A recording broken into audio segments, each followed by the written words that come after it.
Hi hello అందరికీ నమస్తే. ఈరోజు రెసిపీ వచ్చేసి సాంబార్ ఎలా ప్రిపేర్ చేసుకోవాలో చూద్దాం. ఇలా గనక సాంబార్ చేసుకుంటే పిల్లలు 4 ముద్దలు ఎక్స్ట్రానే తింటారు. అంత బాగుంటాయి సాంబార్ అనేవి.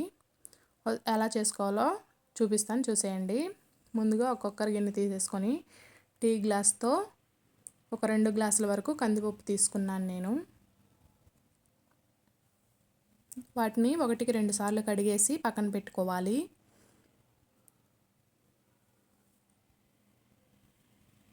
దానిలోకి ఒక 1/2 స్పూన్ వరకు పసుపు వేసుకోవాలి. 1 స్పూన్ వరకు ఆయిల్ వేసుకోవాలి.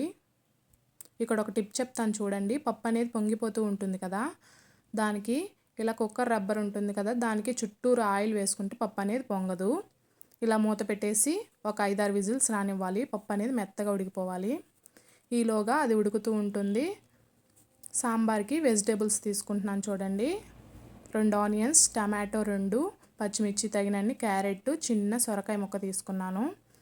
ఇలా పొడవుగా కట్ చేసి పెట్టుకోవాలి. సాంబార్కి ఇలా పొడవుగా కట్ చేసుకుంటేనే బాగుంటుంది. ఇలా కట్ చేసి పక్కన పెట్టేసుకొని నేను వీడియోలో చూపిస్తున్న విధంగా కొంచెంగా చింతపండు తీసుకొని ఒకసారి కడిగేసి మంచినీరు పోసేసి నానబెట్టేసుకోవాలి. ఈలోగా పప్పు కూడా ఉడికిపోయింది. పక్కన పెట్టేసుకొని సాంబార్కి ఒక గిన్నె తీసేసుకొని దాంట్లో కొంచెంగా ఆయిల్ వేసుకోవాలి. దానిలోకి పోపు దినుసులు వేసుకోవాలి. ఆవాలు, జీలకర్ర, శనగపప్పు అవి. దానిలోకి అవి కొంచెం వేగిన తర్వాత ఒక 2-3 ఎండుమిర్చి యాడ్ చేసుకోవాలి. అవి కొంచెం మగ్గిన తర్వాత కూరగాయ ముక్కలన్నీ యాడ్ చేసుకోవాలి. మీరు కావాలంటే ఇక్కడ మునక్కాయ, బెండకాయ, దొండకాయ, దోసకాయ అలాంటి వెజిటేబుల్స్ అన్నీ యాడ్ చేసుకోవచ్చు. సాంబార్ అనేది టేస్ట్ చాలా బాగుంటుంది. ఆ తర్వాత తగినంత సాల్ట్ యాడ్ చేసుకోవాలి. కొంచెం సేపు మగ్గనివ్వాలి. అవి కొంచెం మగ్గుతుండగా కొంచెంగా కరివేపాకు యాడ్ చేసుకోవాలి. అవి కొంచెం మగ్గిన తర్వాత చూడండి, చింతపండు కూడా నానిపోయింది. దాన్ని బాగా పిసికేసుకొని చింతపండు పులుసు అంతా కూరగాయ ముక్కల్లో యాడ్ చేసుకోవాలి. అవి కొంచెం మరుగుతూ ఉంటాయి. ఈలోగా పప్పు కూడా ఉడికిపోయింది. చూడండి, ఆయిల్ వేయడం వల్ల పప్పు అనేది అస్సలు పొంగలేదు. ఆ తర్వాత పప్పు అనేది బాగా మెదుపుకోవాలి. పప్పు అనేది మెత్తగా ఉడికితేనే సాంబార్లో పప్పులు అడుగున ఏమీ లేకుండా చాలా చిక్కగా వస్తుంది సాంబార్ అనేది.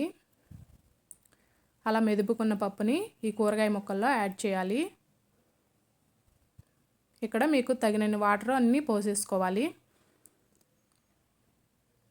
సాంబార్ అనేది చిక్కగా కావాలనుకుంటే మీరు కొంచెంగా వాటర్ తగ్గించుకోవచ్చు.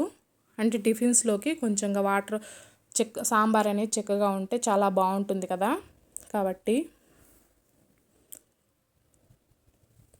ఆ తర్వాత సాంబార్ మరుగుతూ ఉంటుంది. చూడండి, మరగడం స్టార్ట్ అయిన తర్వాత ఒక 2 స్పూన్ల వరకు సాంబార్ పొడి యాడ్ చేసుకోవాలి. సాంబార్ పొడి కొంచెం ఎక్కువగా యాడ్ చేసుకుంటే టేస్ట్ అనేది బాగుంటుంది సాంబారు. ఇలా కొంచెం సేపు మరగబెట్టేసుకోవాలి.